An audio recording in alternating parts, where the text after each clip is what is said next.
Le musée archéologique d'Istanbul est un ensemble de 3 bâtiments, dont le principal, où nous sommes, est dédié aux objets et œuvres qui proviennent des époques grecques et romaines de l'histoire turque. Construit en 1891, il est de style néoclassique et sa façade s'inspire du sarcophage d'Alexandre le Grand.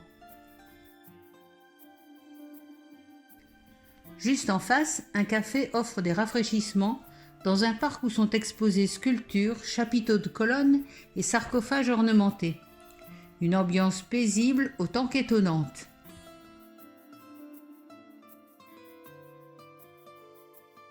Cette tête est identique à celle de la méduse de la citerne basilique d'Istanbul.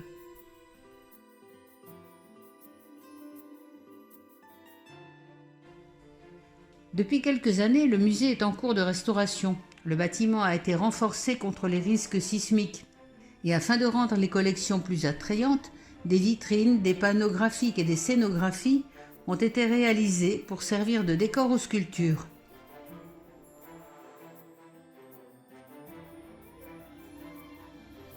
À l'entrée, une statue de calcaire haute de 4 mètres, représentant, on le suppose, le dieu égyptien Bès, nous accueille.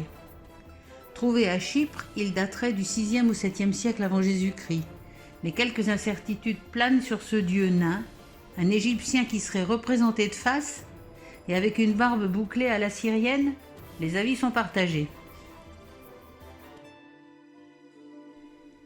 La première salle est dédiée à l'époque archaïque, qui débute avec l'ouverture des premiers Jeux olympiques en 776 avant Jésus-Christ et se termine avec les guerres médiques en 480 avant Jésus-Christ.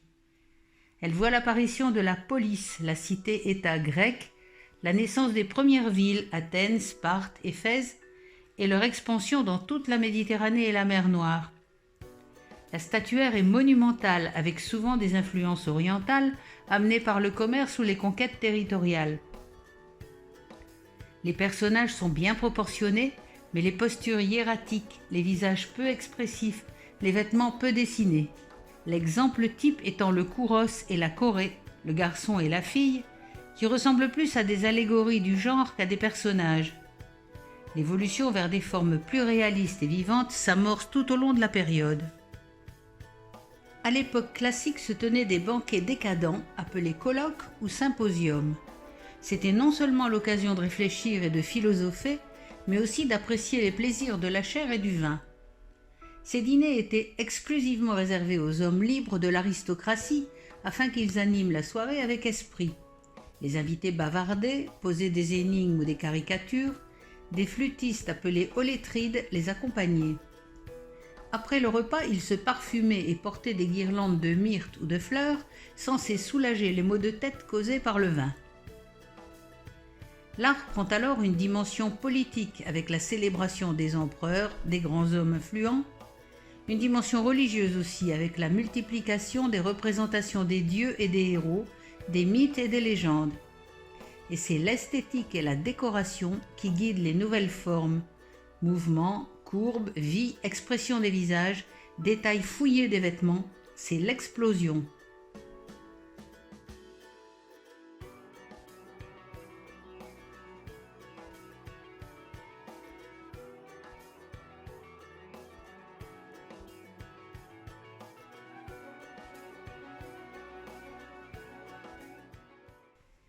L'époque hellénistique débute à la mort d'Alexandre le Grand en 323 avant Jésus-Christ et se termine à Actium avec la défaite de Cléopâtre en 31 avant Jésus-Christ. Les conquêtes d'Alexandre le Grand ont amené la civilisation grecque jusqu'au fin fond de l'Asie.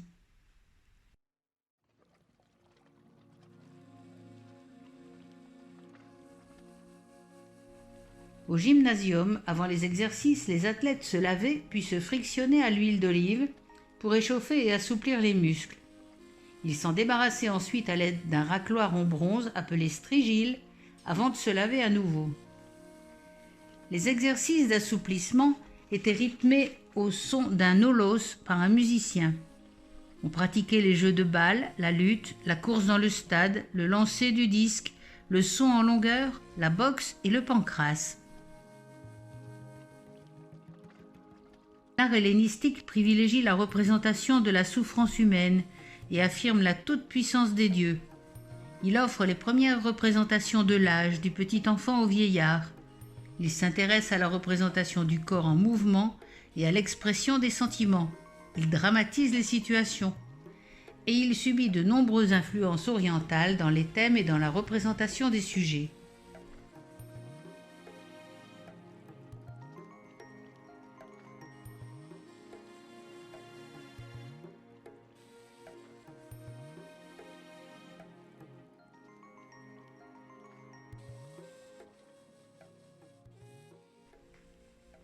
La Rome impériale, avec l'arc de triomphe sous lequel passe le général vainqueur, revenant à Rome. Il brandit la couronne de laurier, honneur suprême, et le rameau d'olivier, car il ramène la paix. À côté, le Colisée, où auront lieu les Jeux du cirque en son honneur. La période débute en 27 avant Jésus-Christ et se termine en 476 après Jésus-Christ. 5 siècles pendant lesquels l'héritage grec sera conservé et disséminé jusqu'aux confins du monde occidental.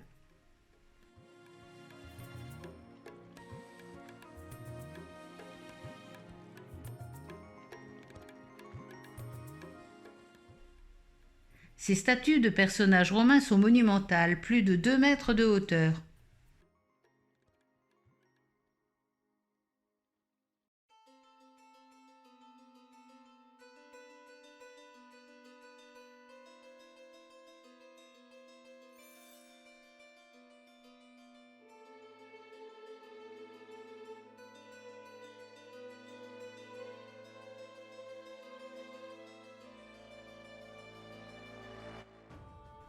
L'empereur Adrien qui écrase au sol son ennemi, malheur au vaincu, avec quelques siècles d'avance.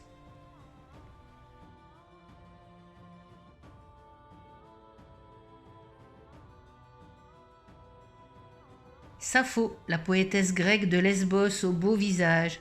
Elle était très célèbre à son époque, mais ses œuvres ne nous sont parvenues qu'à l'état de fragments.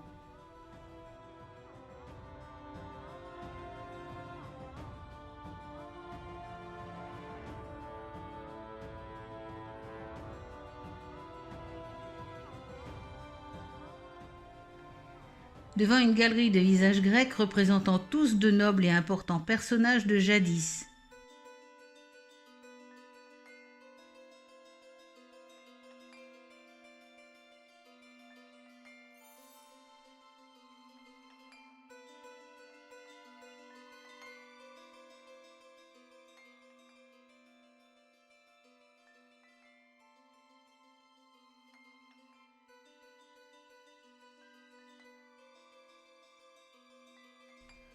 Une belle galerie de sculptures. Si l'influence grecque reste évidente, les costumes ont changé.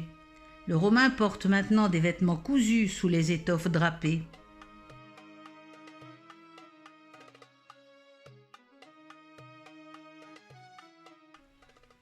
Océan ou Océanos, à ne pas confondre avec Neptune, le dieu des mers. Océan est un titan, fils d'Ouranos, le ciel, et de Gaïa, la terre. Et ses 3000 fils sont les dieux fleuves.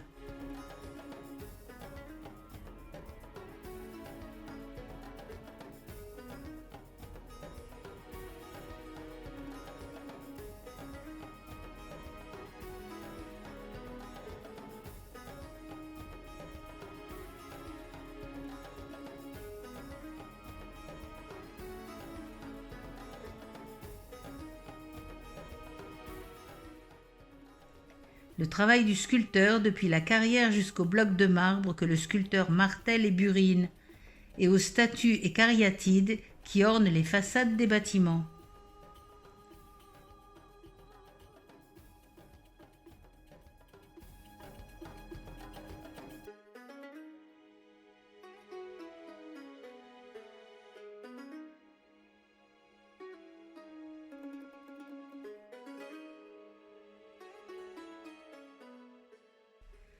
Le mythe du combat entre les dieux et les géants illustre peut-être la lutte entre l'ordre et le désordre ou la barbarie.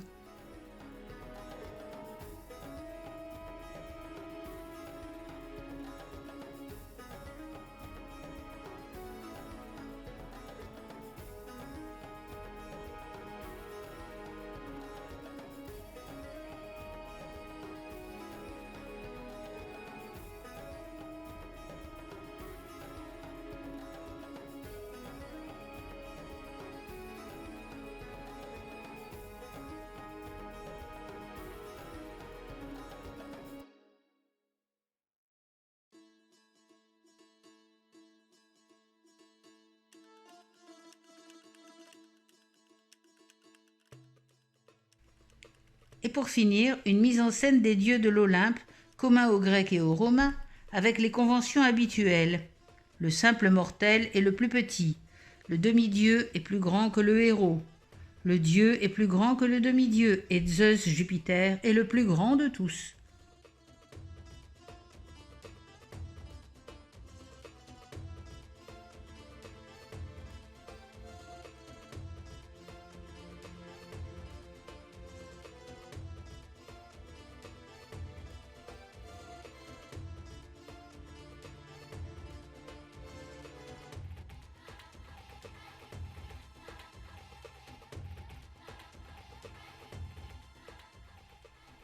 Tyché est la déesse de la fortune, de la prospérité et de la destinée. Cette version est exceptionnelle par la qualité du rendu de la chevelure, les fruits de la coiffe, les plis des vêtements. Elle tient dans ses bras l'enfant Plutos en grec ou Ploutos, forme romanisée, dieu de la richesse et de l'abondance. Tyché, qu'on associe aussi à Rhea, la roue de la fortune, qui tourne sous la main d'Aléa, le hasard.